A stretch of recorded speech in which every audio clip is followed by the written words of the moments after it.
Back to స్వతంత్ర focus. BRS party పేరుతో జాతీయ రాజకీయాల్లో చక్రం తిప్పాలని భావించిన కేసీఆర్ ఆశలు చివరకు అడియాసలయ్యాయి. ప్రత్యేక రాష్ట్రం సాధించిన ఉద్యమ నేతగా తెలంగాణ సమాజంలో పేరు తెచ్చుకున్నారు కేసీఆర్. విభజన తర్వాత వరుసగా 2 దఫాలు ముఖ్యమంత్రిగా పనిచేశారాయన. అయితే ఈ నేపథ్యంలో 2022లో టీఆర్ఎస్ ను జాతీయ పార్టీ చేశారు కేసీఆర్. భారత రాష్ట్ర సమితి అంటూ పేరు మార్చారు. మహారాష్ట్ర, బీహార్, జార్ఖండ్ సహా దేశవ్యాప్తంగా అనేక రాష్ట్రాల్లో పర్యటించారు. బీజేపీకి వ్యతిరేకంగా ఒక వేదిక ఏర్పాటుకు కృషి చేశారు. ఇదిలా ఉంటే ఇటీవలి అసెంబ్లీ ఎన్నికల ఓటమి తర్వాత బీఆర్ఎస్ నుంచి వలసలు ప్రారంభమయ్యాయి. గులాబీ పార్టీ మెల్లగా ఖాళీ అవుతుంది.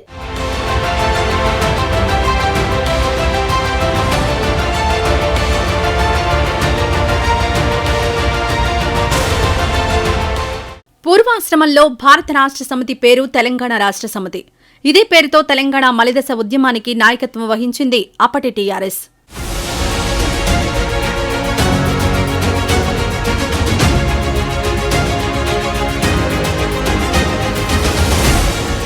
తెలంగాణ ప్రత్యేక రాష్ట్రం లక్ష్యంగా 2001లో టీఆర్ఎస్ ను ఏర్పాటు చేశారు కేసీఆర్.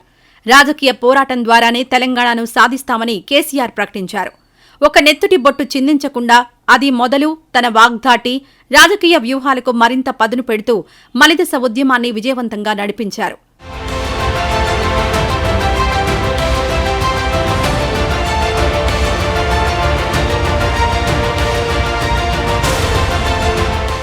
టీఆర్ఎస్ పార్టీని స్థాపించిన 3 ఏళ్లకే అసెంబ్లీ ఎన్నికలొచ్చాయి. ఈ ఎన్నికల్లో కాంగ్రెస్తో పొత్తు కుదుర్చుకుని 26 మంది ఎమ్మెల్యేలను గెలిపించుకున్నారు కేసీఆర్. ఈ నేపథ్యంలో కరీంనగర్ బహిరంగ సభకు కాంగ్రెస్ అధ్యక్షురాలు సోనియా గాంధీ హాజరయ్యారు. ఈ సభలో తెలంగాణ ఇస్తామని యూపీఏ చైర్పర్సన్ హోదాలో సోనియా గాంధీ ప్రకటించడం విశేషం.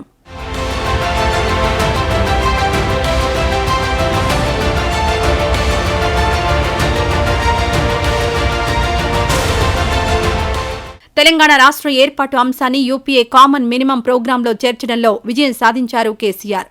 ఆ తర్వాత రాష్ట్ర ఏర్పాటుకు అనుకూలంగా 36 పార్టీలతో లేఖలు ఇప్పించడంలో కేసీఆర్ వ్యూహాత్మకంగా వ్యవహరించారు.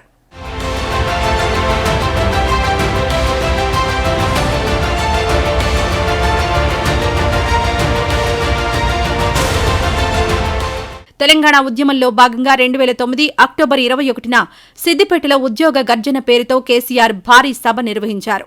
2009 నవంబర్ 29న సిద్దిపేట కేంద్రంగా ఆమరణ నిరాహార దీక్ష చేస్తారని కేసీఆర్ ప్రకటించారు. ఈ ప్రకటనను తెలంగాణ ఉద్యమానికి కీలక మలుపుగా చెప్పుకోవాలి.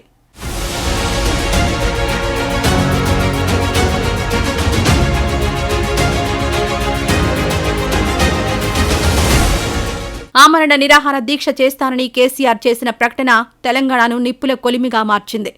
ఉస్మానియా విశ్వవిద్యాలయం విద్యార్థులు పెద్ద ఎత్తున రోడ్లపైకొచ్చారు. ఈ నేపథ్యంలో కేసీఆర్ను అరెస్ట్ చేశారు. ఖమ్మం జైలుకు తరలించారు. అయితే ఖమ్మం జైల్లోనూ దీక్ష కొనసాగించారు కేసీఆర్.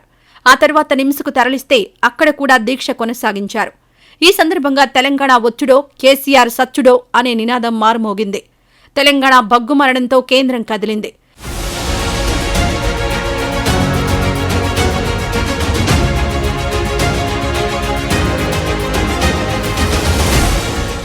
అయితే డిసెంబర్ 6 నాటి చిదంబరం ప్రకటన తరువాత ఆంధ్ర ప్రాంతంలో రాజకీయ పరిస్థితులు మారిపోయాయి. సమైక్యాంధ్రకు అనుకూలంగా నాయకులు రాజీనామాలు చేయడం మొదలుపెట్టారు. అలాగే విభజన ప్రతిపాదనకు వ్యతిరేకంగా ఆందోళనలు మొదలయ్యాయి.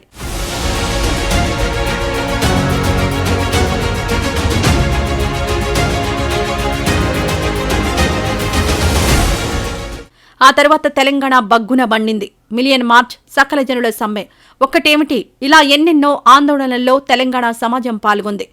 తెలంగాణ ఉద్యమం ఉవ్వెత్తున ఎగిసింది. చివరిగా 2014 ఫిబ్రవరి 14వ తేదీన ప్రత్యేక తెలంగాణ రాష్ట్ర బిల్లుకు లోక్సభ మూజువాణి ఓటుతో ఆమోదం తెలిపింది. జూన్ 2ను తెలంగాణ ఆవిర్భావ తేదీగా ప్రకటించింది.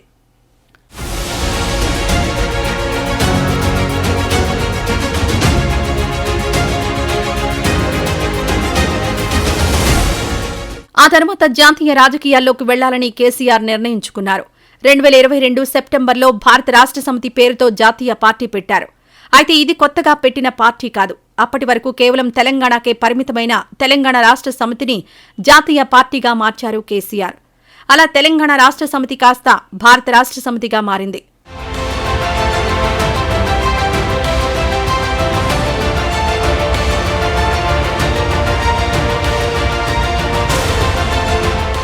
ఏదేమైనా గులాబీ పార్టీకి ఇది గడ్డుకాలం. ఇటు అసెంబ్లీ ఎన్నికల్లో ఓటమి, అటు పార్టీ నుంచి వలసలు అధినేతను కలవరపెడుతున్నాయి. ఇది వాటి స్వతంత్ర ఫోకస్.